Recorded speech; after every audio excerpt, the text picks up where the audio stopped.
Please like and subscribe and help this channel grow. Thank you. I thought this would be a nice, normal first date. He seemed like a nice, normal guy when we matched on the dating app.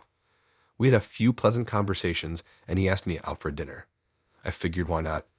It could be a nice way to get to know each other. As we sat down at the restaurant, he immediately pulled out his phone and started snapping photos of our table, the menus, the decor, everything. I found it a bit odd, but I brushed it off, thinking he was just excited about our date and wanted to capture the moment. Throughout the meal, he continued taking photos, often leaning in close to get better angles. At first, I didn't think much of it, but as the evening went on, I started to feel a bit uncomfortable. It felt like he was constantly staring at me through the lens of his phone, rather than engaging in real conversation. I tried to ignore the camera clicking and focus on our small talk, but the constant photo taking was starting to get under my skin. Each time he would pause our conversation to lean over with his phone, the irritated feeling would rise up in my chest again. I started becoming hyper-aware of the angle of his lens, noticing that it seemed to linger too long in my direction. The meal dragged on and I found myself losing my appetite, no longer distracted by the food or conversation. All I could focus on was the presence of that phone, like an unwanted third guest at our table. When the bill came, he insisted on getting a few more photos of us together. I reluctantly agreed, trying to plaster on a smile. As we left the restaurant, he continued snapping away, capturing me from various angles as we walked to our cars. I felt like I was trapped in my own private paparazzi nightmare. No matter which way I turned, his phone was there, recording every move. The entire encounter left me drained and on edge. Later that night, as I was scrolling through my own photos from the date, I stumbled upon the ones he had taken. To my horror, I realized that many of them were close-up shots of my face, almost uncomfortably close. There were several that seemed to focus on my lips, my eyes, even the pores on my skin. It was as if he had been studying me, cataloging every minute detail. My heart started racing as I continued to flip through the images. Some of them were taken when I wasn't even looking at the camera, almost as if he had been trying to capture me in a more candid, unguarded moment. I felt a deep sense of unease wash over me. This wasn't just about capturing memories. It felt like an invasion of my privacy, a violation of my trust. I couldn't help but wonder what he might do with those photos, how he might use them. The thought made my skin crawl. I immediately deleted the images from my phone, but I couldn't shake the feeling of being watched, of being exposed. I replayed the evening in my mind, trying to pinpoint any other red flags I might have missed. Had I somehow given him the impression that this kind of behavior was acceptable? As the days passed, I found myself constantly on edge, jumping at every notification on my phone, worried that he might have shared those photos or done something even more sinister with them. I wanted to confront him to demand an explanation, but the idea of engaging with him further filled me with a deep sense of dread. In the end, I decided to block him on all platforms to erase any trace of him from my life. I know that it's not a foolproof solution, but it's the best I can do to protect myself. I can't help but wonder if I'll ever feel truly safe again, or if this experience has forever tainted my ability to trust others. This was supposed to be a simple first date, a chance to meet someone new and potentially forge a connection. Instead, it's left me feeling violated, vulnerable, and deeply unsettled. I decided to confide in my closest friend about the uncomfortable encounter. As I described the events of the evening, she listened with a look of concern etched on her face. "That's really not okay what he did," she said finally. "Those pictures were taken without your consent. You have every right to feel violated." Somehow, hearing her validate my feelings provided a small sense of relief. At least I knew I wasn't overreacting or being overly dramatic. What happened was genuinely disturbing. "I think you should talk to someone about this, maybe even consider reporting him," my friend suggested gently. I hesitated, wondering if I was prepared to relive this experience again with a stranger. Over the next few days, I turned the idea over in my mind. My friend was right. Staying silent would not prevent this from happening again, either to me or someone else. This man needed to understand that his behavior was unacceptable. After much debate, I decided to contact the dating app and file a report about the incident. My hands shook as I typed up the details, still feeling violated by the memories. It was not an easy process, but once I hit submit, I felt a slight weight lift from my shoulders. In the weeks that followed, I limited my use of the dating app, no longer feeling that spark of excitement when a new match notification popped up. I knew there were good people out there, but my trust had been shaken. With time, I started to feel more like myself again. The lingering unease slowly dissipated and I regained my confidence. I would not let one bad experience stop me from putting myself out there. Still, I am much more cautious now about who I choose to meet in person. I look for red flags and trust my instincts. If something feels off, I won't ignore that gut feeling. While the memory of that photo-filled date still lingers, it has shown me what I will and won't tolerate from others. I know my worth, and I know I deserve respect. No one has the right to make me feel violated or unsafe. I can only hope that by speaking up, I have prevented someone else from being targeted. And I continue to heal and rebuild my ability to forge real connections, free from fear and mistrust. What happened was disturbing, but it will not break me.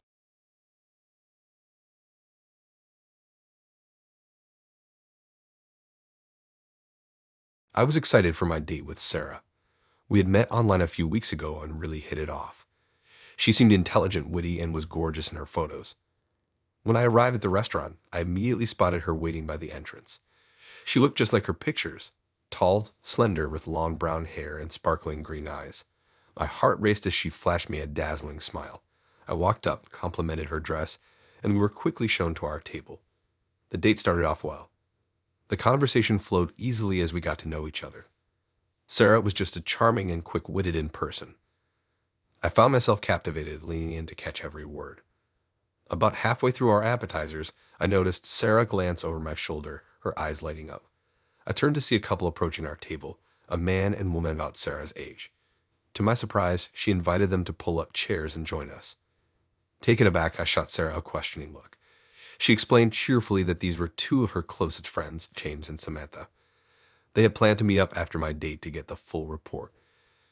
As James and Samantha settled in beside us, I felt a knot form in my stomach. Their presence changed the dynamic completely. The intimate one-on-one date had turned into a double date, no, an interview panel. Samantha immediately started peppering me with questions. Where did I grow up? What did my parents do? Had I been married before? Her tone was pleasant enough, but the questions got increasingly personal. James mostly observed silently, his gaze intense. I did my best to keep up conversation, though my mind raced with uncertainty. Why had Sarah sprung this on me without warning? I snuck a glance at her. She seemed completely at ease with her friends horning in on our date, even encouraging their invasive questions with nods and smiles.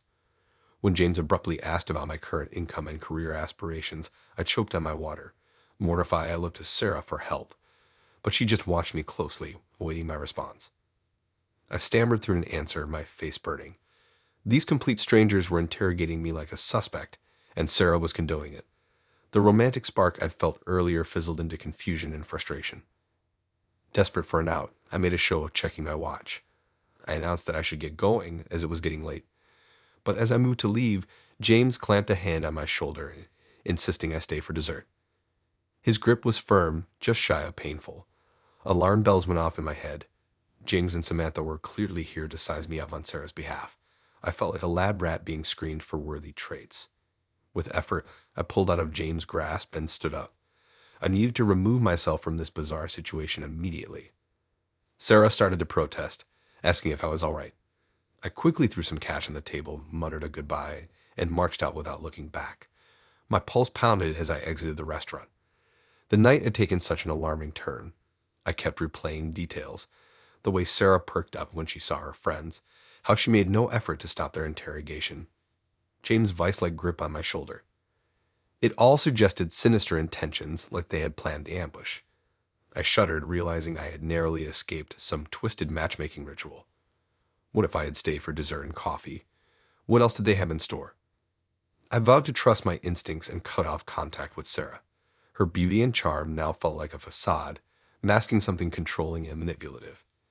Even if she tried to explain or apologize, I knew better than to give her another chance. The red flags were too glaring. No matter how strongly we hit it off earlier, I could not ignore such deceitful behavior. A first date should allow two people to gradually open up, not force one into a hot seat. I felt violated, stripped of the agency to reveal myself at my own pace. It was a sobering experience, one I certainly won't forget, but it taught me to recognize ambushes disguised as hospitality, and to value my boundaries even in the excitement of a new romance. When someone's actions betray your trust so early, it's wisest to walk away. I kept replaying the night over and over in my head in the days that followed. What red flags had I missed? Were there clues in our earlier conversations that Sarah had set me up? I scoured our text exchanges looking for anything suspicious, but I found nothing concrete. She had seemed genuinely interested and engaged when we first started chatting, asking thoughtful questions, sharing funny anecdotes, and being open about her life. I'd let my guard down, not expecting any ulterior motives. Perhaps that was foolish considering we met online. Now I berated myself for not being more cautious from the start. But hindsight is 20/20, and Sarah had seemed too good to be true. Her polished looks and persona reminded me of an actress, someone used to putting on an appealing public face. I realized that our conversations likely only revealed what she wanted me to see, the real Sarah lay below the surface. The more I reflected, subtle oddities stood out, like how she often steered questions back to me when discussing her past. At the time, I thought she was just being modest. Now I saw the deflection for what it was. She also had a habit of name-dropping prestigious companies and schools. I recalled a fleeting sense of insecurity at hearing about her impressive network and pedigree. Was that intentional on her part? I had to admit she selected me with care, targeting my Achilles heels. As a struggling artist lacking her polished resume, I was putty in her hands. She could have told me the moon was made of cheese, and I likely would have believed her. Clearly, this was a pattern for Sarah, luring in men she deemed vulnerable. I felt sick realizing she had monitored my weakness and insecurities, then used them to reel me in. It was psychological manipulation at its most insidious. The only comfort was knowing I escaped relatively unscathed. Sure, my pride took a blow in front of her friends, but it could have ended much worse if I had fallen deeper into her web. Others had likely not been so fortunate. I thought of reporting Sarah's dating profile, but had no proof of wrongdoing. Still, I hoped in warning other men I might prevent them from being humiliated like I was. I considered reaching out to Sarah one last time to tell her off, but I realized that would only feed her ego. Narcissists thrive off attention, even if negative. The healthiest action was cutting ties completely. So I blocked her number, deleted our exchanges, and moved on with life. I was warier when meeting new people, keeping an eye out for red flags. But I refused to become jaded or suspicious of everyone. That would hand Sarah an indirect victory.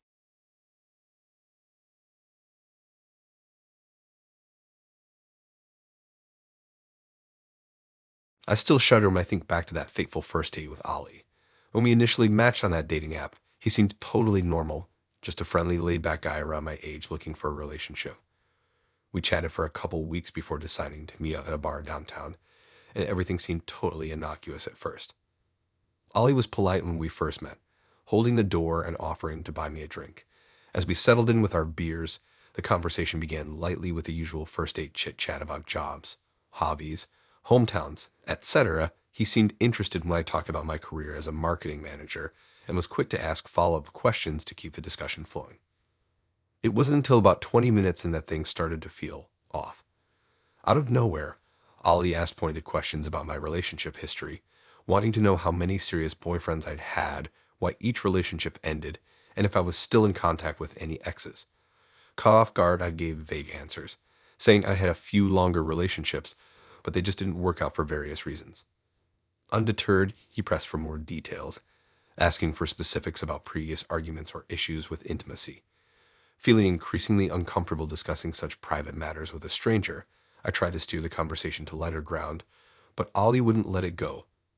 He kept peppering me with deeply personal questions about my dating life, demanding to know about any infidelities or trust issues from the past. Trying to be polite, I told him I'd rather not get into all of that on a first date, but he became strangely fixated, claiming he just wanted to understand me better before getting more serious.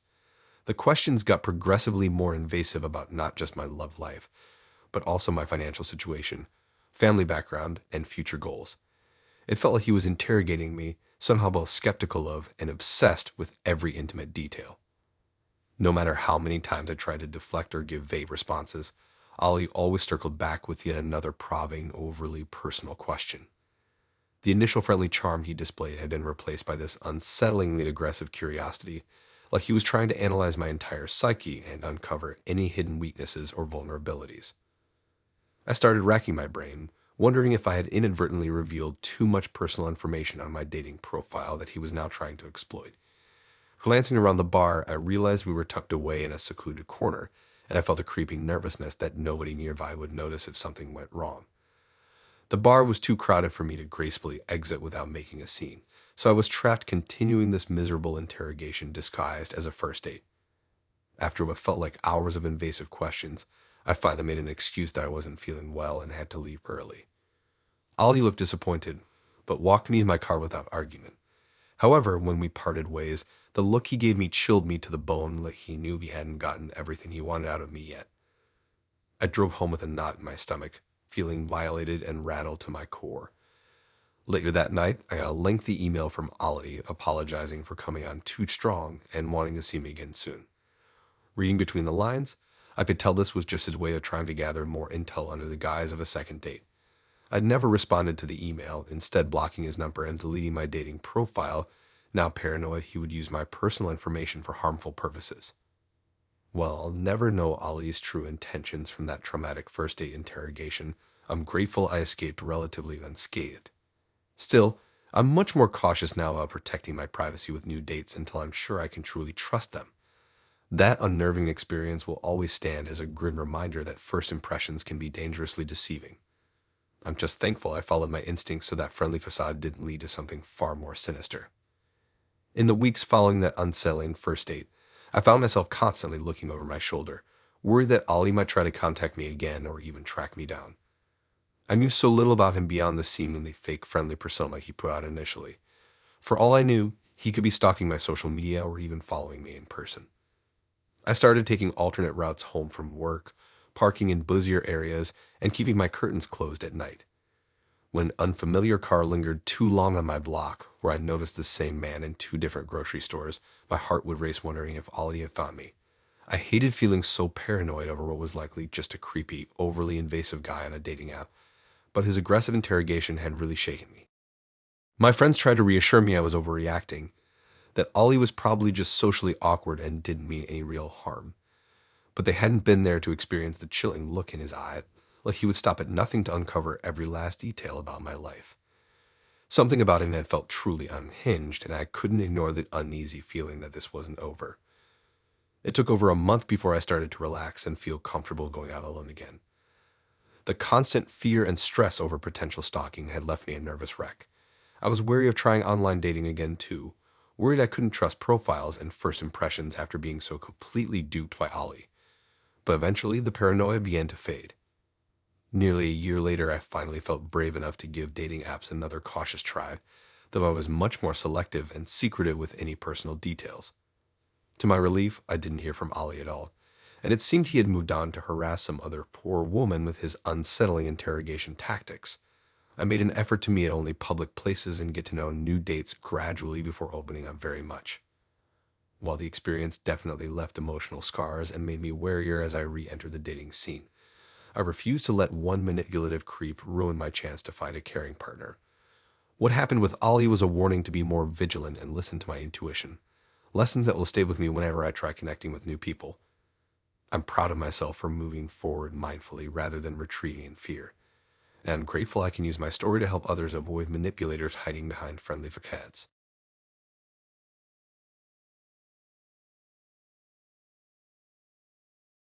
I was so excited for my date with Demi. We had matched on a dating app a few weeks ago, and she seemed totally normal and nice in our messages. When she asked me out for dinner and a movie, I quickly said yes. The day of our date, I spent way too much time getting ready, changing my outfit a million times. I'll go on many first dates, so I was pretty nervous. When Demi texted that she was on her way to pick me up, my stomach did a little flip. She pulled up right on time, waving at me from the driver's seat of her shiny black car. I noticed she was even prettier in person, with big green eyes and long brown hair. As I climbed into the passenger seat, she greeted me with a huge smile and complimented my dress. So far, so good. We made casual small talk on the drive to the restaurant, a trendy Spanish tapas place I had mentioned liking. Demi had made reservations even though it was a Thursday night. She really seemed to be putting in a lot of effort for our first date. At dinner, the conversation flowed easily as Demi asked me questions about my job, friends, and hobbies. I found myself opening up to her. chatting excitedly about my creative writing hobby and my dream of publishing a novel one day. She was very curious about my writing and asked what genres I like to write in. When I told her I enjoyed suspense and horror, her eyes lit up, and she said she'd love to read my stories sometime since she also loved thrilling genres. I just laughed and shrugged it off, not thinking much of the comment at the time. As we ate, Demi seemed to know exactly when to ask questions about my life and when to share details about herself. She remembered small things I had mentioned in our previous conversations, like my favorite television shows and my pet peeve about slow walkers. I was really impressed by how thoughtful and attentive she was. This was definitely one of the best first dates I had been on. After dinner, Demi drove us to the movie theater downtown. She had pre-purchased the tickets for the latest horror movie, saying she remembered me saying I was a fan of scary films. I couldn't believe how perfectly planned out the evening was. She clearly put in a lot of thought about my interests when deciding what we would do. As the preview started, I settled into my seat and leaned over to Demi to whisper a thank you for planning such an awesome date. She just winked at me in reply. About halfway through the movie, I started to feel a little weirded out. In a few scenes, the killer stalked his victim by hacking into her social media accounts and smart home devices. It hit me that Demi had known unsettlingly precise details about my own life, like my favorite tapas dish and my favorite author. I shook off the thought, figuring it was just a coincidence. But after the movie ended and we were back in Demi's car, she made another oddly specific comment. Did you have fun watching people get fake murdered? She asked with a smirk. I know you like imaginary violence since horror is your favorite genre to write stories in. I froze. How did she know horror was my favorite genre to write in? I had never told her that. Come to think of it, I hadn't told her my favorite tapas dish either. She wasn't even connected to me on social media, so there was no way for her to know these kinds of hyper-specific personal details about me.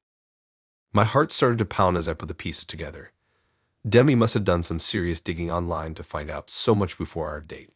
She might have even contacted my friends or family members to get information.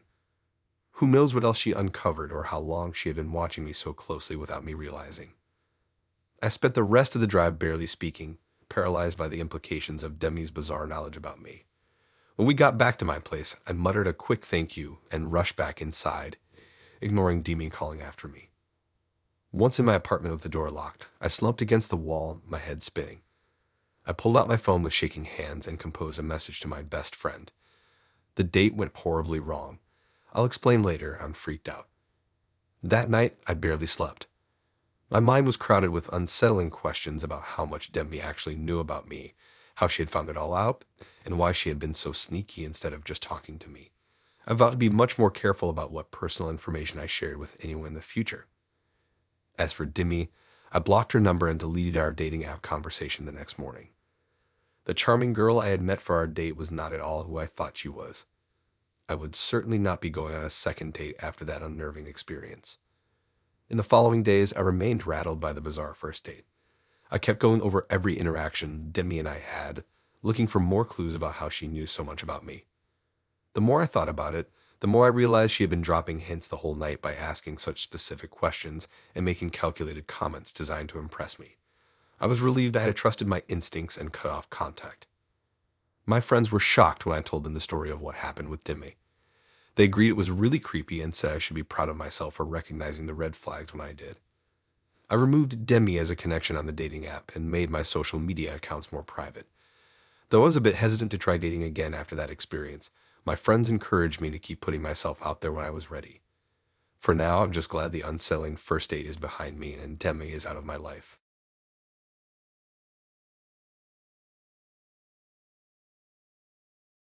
I have been chatting with Tom online for a few weeks and we really seem to hit it off. So when he asked me out on a proper date, I gladly accepted. We agreed to meet at a nice restaurant downtown that Friday evening. I took extra care getting ready, making sure my hair and makeup were just right. I wore my favorite little black dress and a pair of heels that made my legs look amazing.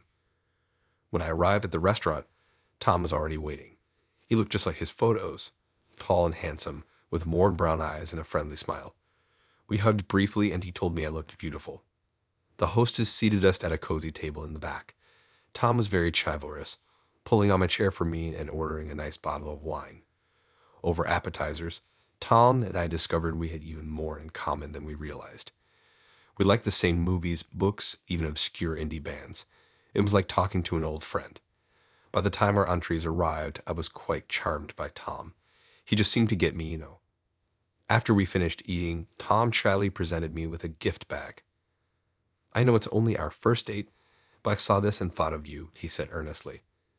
I opened the bag to find a framed sketch of myself, beautifully rendered in pencil. It was clearly based on one of my social media profile photos. I was touched that Tom had taken the time to commission a drawing of me, but also unsettled. We had just met in person for the first time that night. The fact that he had been studying my photos intensely enough to have this sketch made was a bit alarming.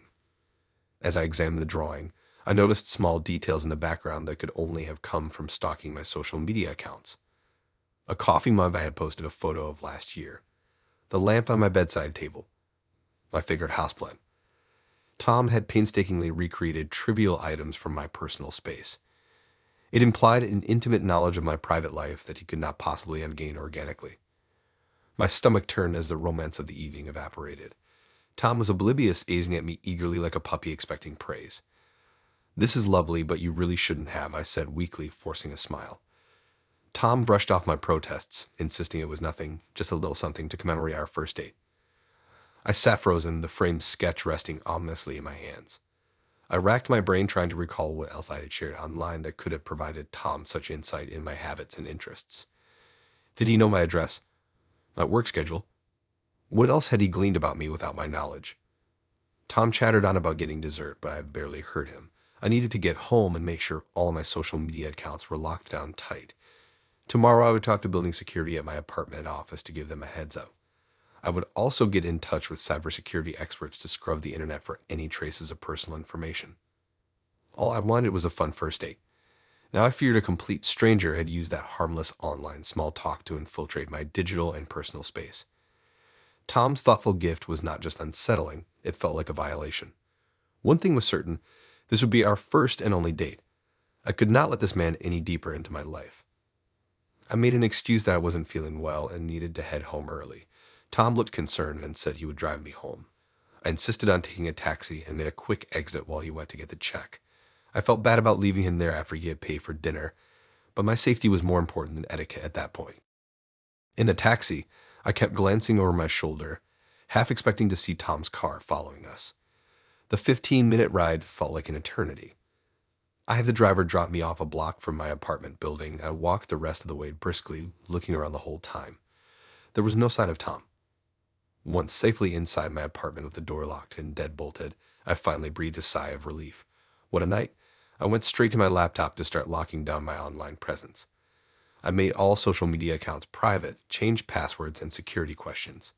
As I combed through years of posts, tweets, photos, and check-ins, I felt nauseous at how much I had unknowingly revealed about myself and my daily patterns online. It was a stalker's goldmine. Over the next few weeks, I became hyper-vigilant about my security. I vetted my apartment building staff and notified them not to allow Tom access. At work, I told my boss, security team, and coworkers not to let him see me if he showed up. They all thought I was overreacting at first, until I explained the chilling sketchbook. Then they understood my fear. I took steps to remove myself from the internet, deleting old accounts and profiles. I invested in monitoring services to ensure no traces of my info could be found online. It took a lot of time, money, and effort to reclaim my privacy, but it was worth it for peace of mind. I still glance over my shoulder when I'm out in public, worry I'll see Tom watching me from across the street or around a corner. So far, he has thankfully kept his distance. I'm very careful about meeting anyone from online dating sites now. Getting to know Tom taught me the importance of protecting my personal information and privacy. I'm just grateful I got that chilling message loud and clear right on our first date, before he could infiltrate my life any further. An inexpensive sketch was a small price to pay for my safety.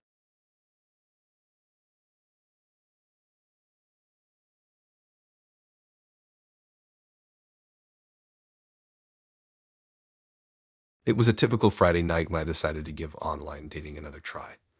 After sifting through countless profiles, I matched with a charming guy named Blake. We exchanged a few messages, and he seemed like a decent guy, so I agreed to meet him for dinner. The date started off well enough. Blake was polite, funny, and we actually had a lot in common. I thought to myself, maybe this won't be so bad after all. As the night wore on, however, I began to notice some red flags.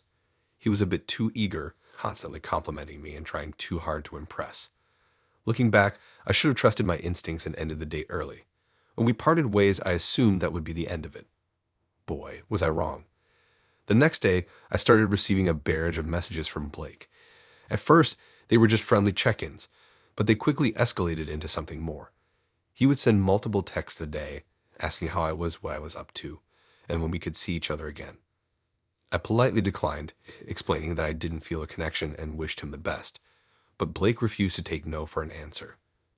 Over the next few weeks, the messages became increasingly persistent and unsettling. Blake would call me at all hours of the night, leaving voicemails begging me to give him another chance. He would show up at the coffee shop I frequented, accidentally running into me and trying to strike up a conversation. It got to the point where I felt uncomfortable even leaving my own home, afraid that Blake might be lurking around every corner. I tried to reason with him to set clear boundaries, but he would not listen. He would become defensive, accusing me of leading him on and not giving him a fair chance. The more I pushed him away, the more determined he seemed to become. I started to feel genuinely threatened, worried that his obsession with me could escalate into something much more dangerous.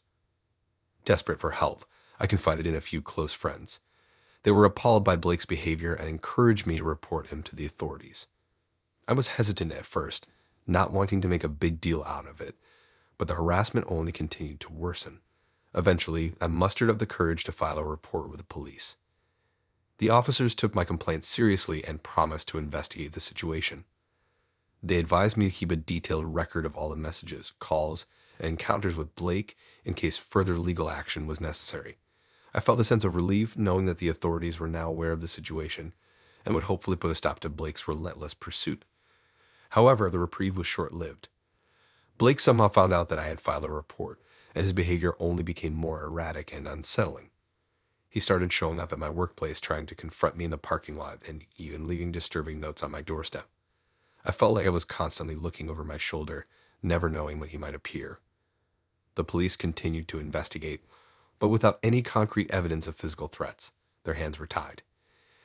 They advised me to change my daily routine, avoid going out alone, and install additional security measures at my home. I felt like a prisoner in my own life, constantly on edge and fearful of what Blake might do next. As the weeks turned into months, the stress and anxiety took a toll on me. I found myself jumping at every unexpected noise, afraid that Blake had finally made good on his threats. I stopped going out with friends, canceled plans, and even considered moving to a new location to escape him. The thought of having to uproot my life because of one man's obsession was heartbreaking. Finally, after what felt like an eternity, the police were able to apprehend Blake on charges of stalking and harassment. He had been caught trespassing on my property, and the evidence of his relentless pursuit was overwhelming. I felt a sense of relief, but also a deep sense of sadness that this was the outcome of a simple first date gone horribly wrong. The court case was a harrowing experience, with Blake's lawyers trying to paint me as the unreasonable one. But in the end, justice prevailed, and he was sentenced to a lengthy prison term. I was grateful for the outcome, but the emotional scars of that ordeal will likely never fully heal. Even now, years later, I still find myself looking over my shoulder, wondering if Blake will somehow find a way to escape and come after me again. The fear and anxiety never truly go away, and I've become much more cautious about who I let into my life. This experience has taught me the importance of trusting my instincts and not ignoring the red flags, no matter how charming or seemingly harmless a person may be. I share my story not for sympathy, but as a cautionary tale. Dating can be a daunting and risky endeavor, and it's important to always prioritize your safety and well-being. If you ever find yourself in a similar situation, don't hesitate to reach out for help and support. You deserve to feel safe and secure in your own life, and no one should have the power to take that away from you. Looking back, I wish I had been more assertive from the very first message Blake sent after our date.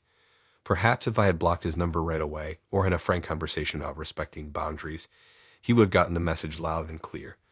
But I was too concerned about being polite or not hurting his feelings. That's something I urge other women to avoid. Don't worry about sparing the feelings of someone who won't respect your no. Prioritize your comfort and safety above all else. I also wish I had confided in my loved ones sooner. Trying to handle the stalking on my own only prolonged my anguish.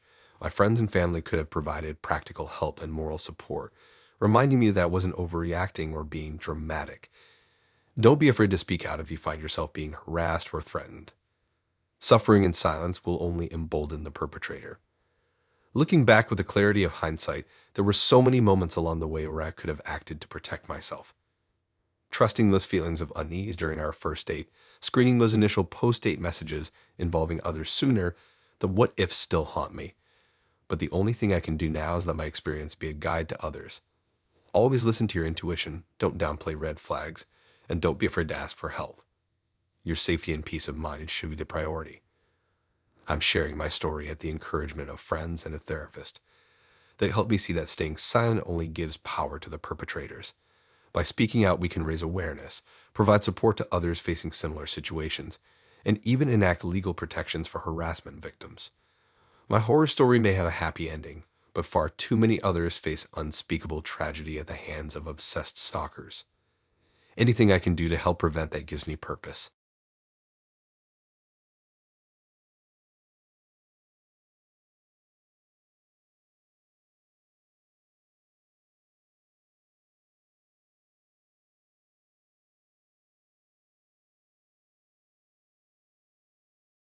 It was supposed to be a simple first date, just dinner and drinks at a cozy little restaurant downtown. I had matched with Kyle on a dating app a few weeks ago, and we've been chatting ever since. He seemed nice enough, and we had a lot in common, so I figured why not give it a shot. When Kyle arrived, he was charming and polite. We made small talk over our menus, discussing our jobs, our hobbies, our families. So far, so good. The conversation flowed naturally, and I was starting to feel pretty comfortable with him. After we placed our orders, Kyle suddenly perked up. Hey, I have an idea. Why don't we take some photos together? He suggested. It would be great to have some nice date night pics to remember this by. I hesitated for a moment. I'm not the biggest fan of having my picture taken, but I didn't want to come across as standoffish. Sure, that sounds fun, I replied with a smile. Kyle whipped out his phone and started snapping away. He had me pose in all sorts of different ways, smiling, laughing, even a silly one where we made goofy faces. I'll admit it was kind of nice to have those little mementos of our first date. As the meal progressed, Kyle continued asking if he could take more photos. I obliged, figuring he was just excited about the prospect of documenting our date. He even asked if he could record a few short video clips, claiming he wanted to make a cute little compilation later. Looking back, I should have found that a bit strange, but in the moment, I didn't think much of it. I was enjoying myself, and Kyle seemed like such a genuinely nice guy. Why would I suspect anything sinister? It wasn't until we were saying our goodbyes at the end of the night that I started to feel uneasy. As I was rummaging through my purse, I accidentally knocked Kyle's phone off the table. When I bent down to pick it up, I noticed the screen was still on, and it appeared to be recording. My heart dropped. Had Kyle been filming me the entire time without my knowledge? I quickly handed him back the phone, trying to play it cool, but I could feel the blood rushing to my face. Everything okay? Kyle asked, a puzzled look on his face. Yeah, I'm fine, I lied. I just wanted to make sure I didn't break your phone or anything. He smiled and pocketed the device. No worries at all. Listen, I had a really great time tonight.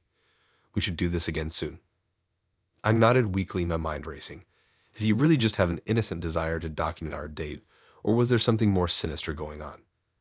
The thought of him potentially filming me without my consent made my skin crawl. As I drove home, I couldn't shake that uneasy feeling in the pit of my stomach.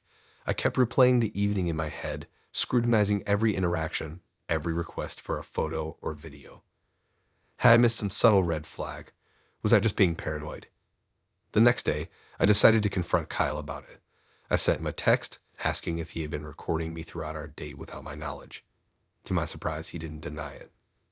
I'm so sorry, he wrote back. I should have been upfront with you. I was filming little clips to put together a cute video, but I can understand why that would make you uncomfortable. It wasn't my intention to invade your privacy or do anything nefarious. I just thought it would be a nice memento of our first date. I stared at the message, my heart pounding. He had admitted to it so easily. Did that mean he didn't see anything wrong with his actions? I quickly typed out a response, making it clear that I was deeply disturbed by his behavior and that I never wanted to see him again. Kyle apologized profusely and claimed he would delete the footage, but the damage was done. I couldn't shake the uneasy feeling that he might have ulterior motives, or that he could potentially share or misuse that video without my consent. The thought of him having that kind of power over me made me feel sick. In the days and weeks that followed, I found myself constantly on edge. I couldn't stop wondering if Kyle had truly deleted the video, or if he might try to seek revenge by posting it online or using it to blackmail me. The uncertainty was torture. I eventually filed a report with the police, but they told me there wasn't much they could do without concrete evidence of wrongdoing. Kyle hadn't openly threatened or harassed me, and he claimed to have deleted the footage. It was my word against his. To this day, I can't help but feel violated and betrayed. What should have been a simple, enjoyable first date turned into a disturbing and traumatic experience that has left me wary of ever putting myself out there again. I thought I was just being paranoid, but my instincts were right all along.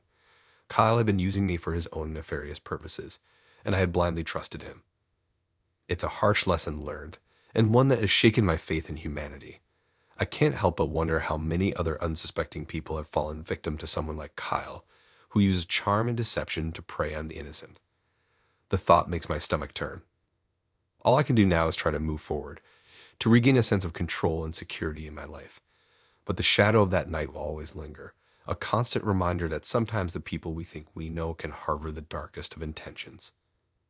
I know that I'm not the only one who has experienced something like this. It's a disturbing reality that in our increasingly digital world, our privacy and autonomy can be violated in ways we never could have imagined. We have to be vigilant, trust our instincts, and to never let our guard down completely, even with someone we think we know. As for Kyle, I hope he learns from this experience and realizes the gravity of his actions. But the truth is, I'll never know for sure what happened to that video or if he's done this to anyone else. All I can do is focus on my own healing and recovery and try to move forward with a renewed sense of caution and self-preservation. This ordeal has been a painful one, but it's also a reminder that we can't always control the actions of others. What we can control, however, is how we respond and how we choose to move forward. And that's what I'm determined to do one day at a time.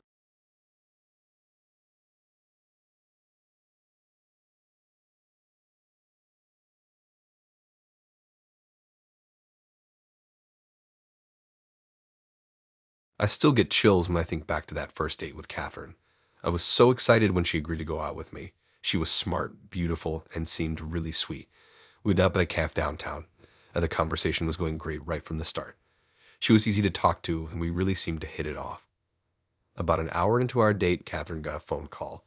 She looked concerned and said her roommate Joan was having some kind of crisis, and she needed to go help.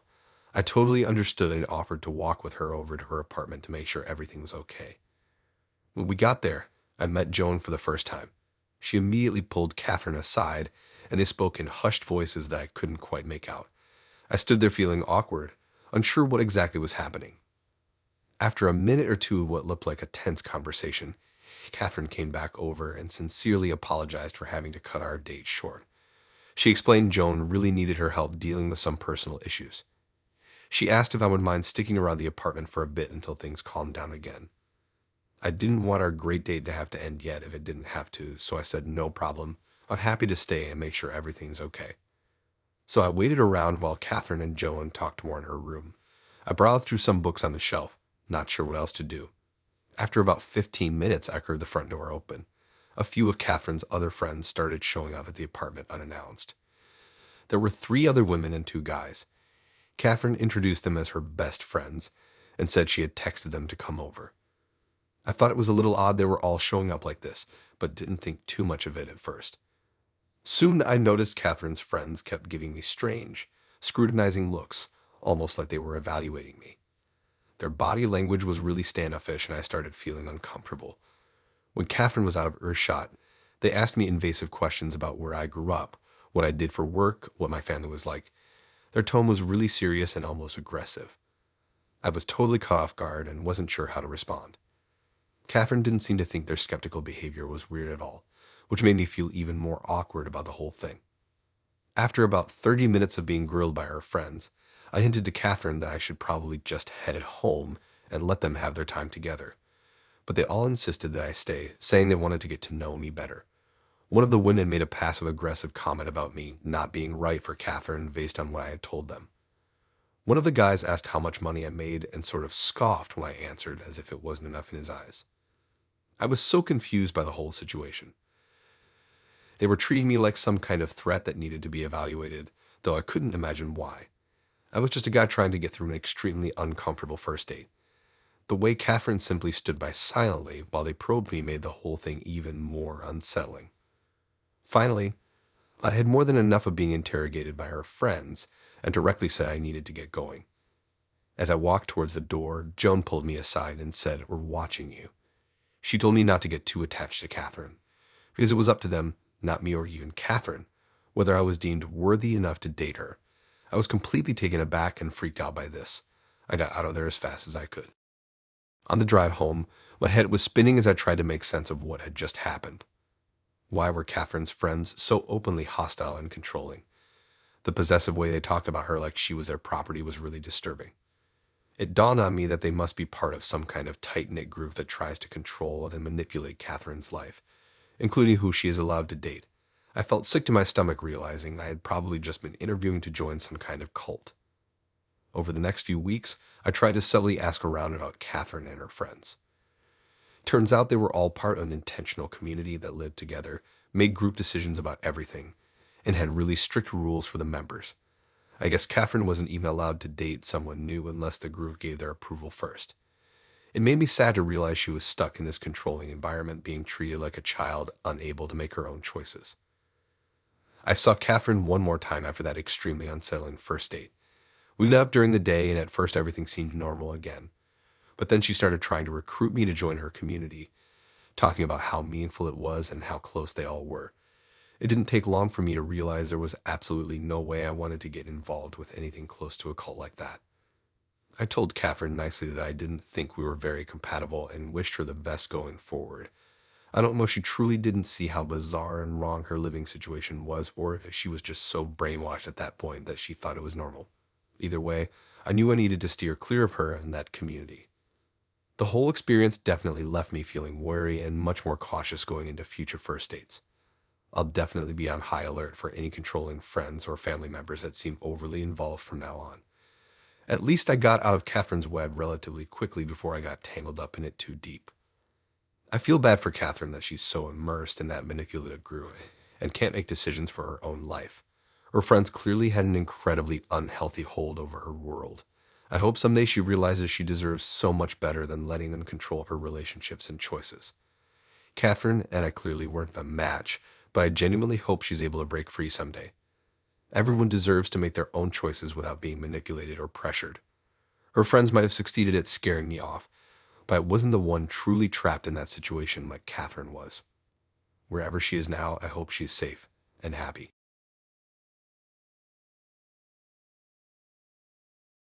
Thanks for listening in. If you like these stories and want to hear more, then please subscribe and like and support this new channel. We have more stories for you to listen to.